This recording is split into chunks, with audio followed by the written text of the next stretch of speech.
Dear Patriots, before the news starts, please subscribe to our patriotic channel by clicking the subscribe button. Give us a thumbs up to this video. Don't forget to leave your opinion below in the comments section. Share the news on Facebook and Twitter so you friends see it. Thank you. While speaking in North Dakota, Trump turned and did something that has Democrats crying. President Donald Trump held a rally in North Dakota on Wednesday in support of tax reform. The Liberal Senator Heidi Heidkamp flew with Trump to the event in North Dakota. Remember, Trump won North Dakota in November with 36 points.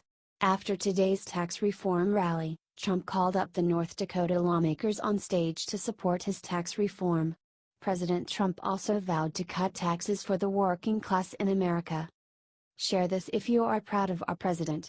He is working his butt off and is working to make this country better again. The Republicans aren't doing anything and the Democrats are obstructing everything. Do you want Trump to lower taxes? Sound off below. We need to reduce the tax burden on our American workers. It's time and Trump is going to lead the way.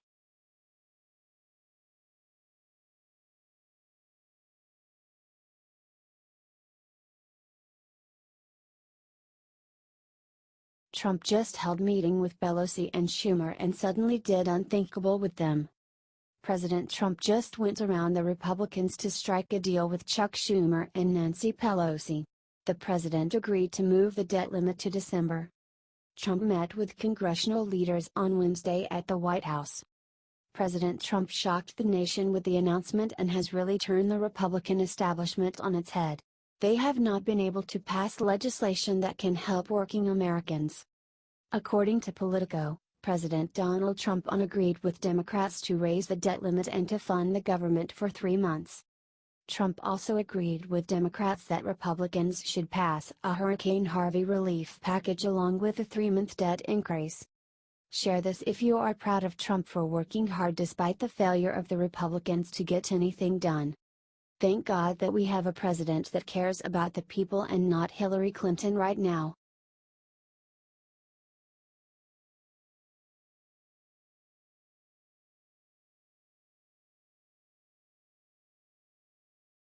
Seconds after The View host Joy Behar attacked Sarah Sanders, Sara hit back hard.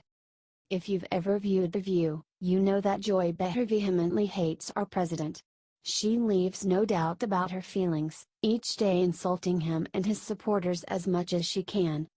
She says he's nuts, needs to be taken out of office, needs to be impeached. Just on and on she goes. Well, on Wednesday, Sarah Sanders went on that show and Behar told her, "I feel sorry for you that you have to go out and defend those lies every day." She was talking about a PolitiFact report that Behar actually got wrong. Behar claimed that Trump lies 95% of the time. Here is a link to what Behar was referring to and I invite you to check it out yourself, while duly noting that it's from the Washington Post and giving it its due worth. The point: Behar was calling Trump a liar, while distorting the truth herself. To which Sarah Sanders retorted, "The problem with that, Joy, is that you are doing exactly what we are talking about and pushing a false narrative." Behar, learning nothing, came back saying, "I feel for you," and repeating her false narrative. If you are sick and tired of these bitter haters skewing the truth, please get this shared all over the place, and comment "Way to go, Sara." The Daily Caller.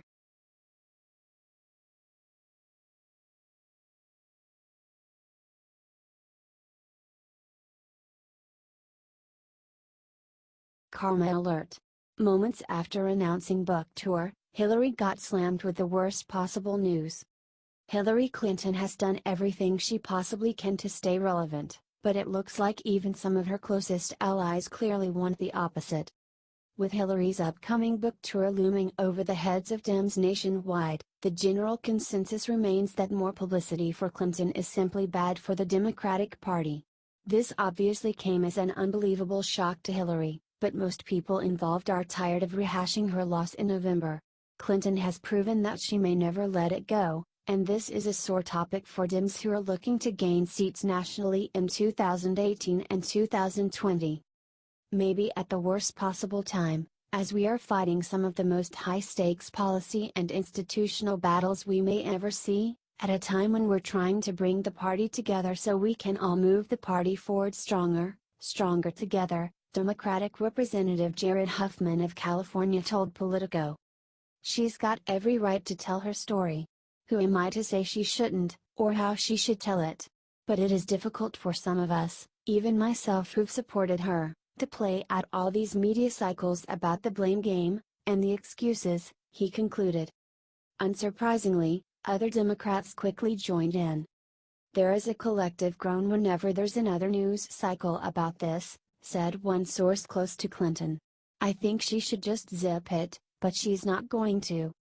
According to Politico, one former Clinton campaign staffer was asked to comment on the never-ending media frenzy involving the former candidate. The final torture. It's hard to argue that more biased media coverage of Hillary's complaints and excuses will indeed be torture. She hasn't changed her tune in nearly a year, and her new book will undoubtedly follow suit. The good news is her party support will be less than ever, and hopefully that leads to a decrease in media coverage. It is simply time to move on. If your supporters are telling you to stop, it is definitely time. Let President Trump do what he was elected to do and maybe find a way to contribute? Sounds like a much better plan than dragging our administration through the mud in a time of national readiness. What would you do if you were Hillary? Let us know and share this before the media buries it. Sources: dailycaller.com.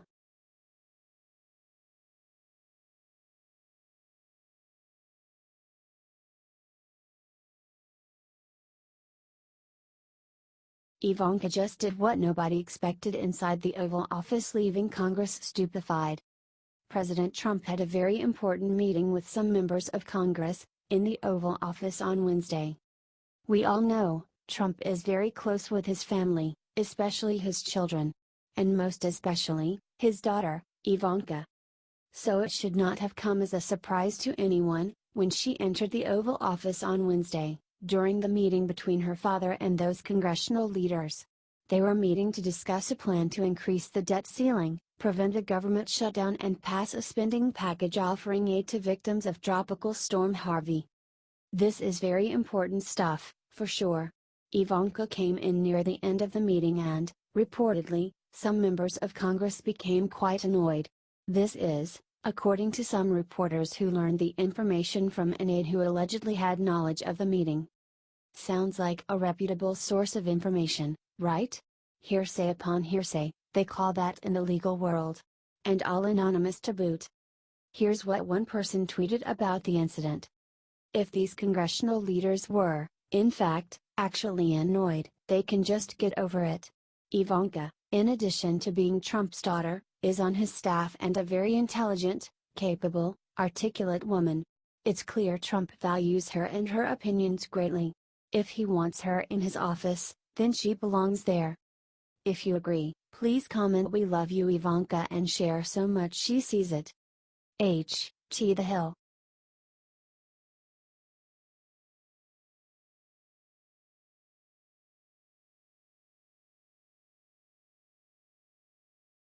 She's in for IT. What one of her former IT workers is about to do has W. Wasserman Schultz freaking out.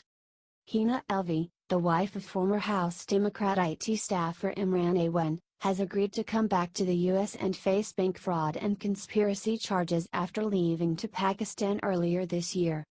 Awan was arrested in July as he attempted to board an airplane to Pakistan to join his wife and children. Last month, the husband and wife were indicted on 4 charges by a grand jury in the U.S. District Court for the District of Columbia. These charges mostly stem from allegations of bank fraud. The couple allegedly gave false information to obtain a large line of credit from a bank, which they sent to Pakistan. Apart from the bank fraud charges, Awan, Alvi, and other IT aides have been under investigation for allegedly stealing equipment from House Democrats, improperly accessing computer systems, and double billing. Most of the House Democrats fired Awan when the investigation came to light in February, except for W. Wasserman Schultz, who kept him on the payroll until his July arrest. Alvi may return to the U.S. as early as October 6, The same day A1 is set to appear in court for a status hearing. Court documents outline the parameters of her return. Counsel represented that defendant LV will turn in her passports when she returns to the United States, and that she will not seek to book any international travel following her appearance in the United States. A1, for his part, has pled not guilty to the charges against him. Well folks, the mystery here is definitely heating up.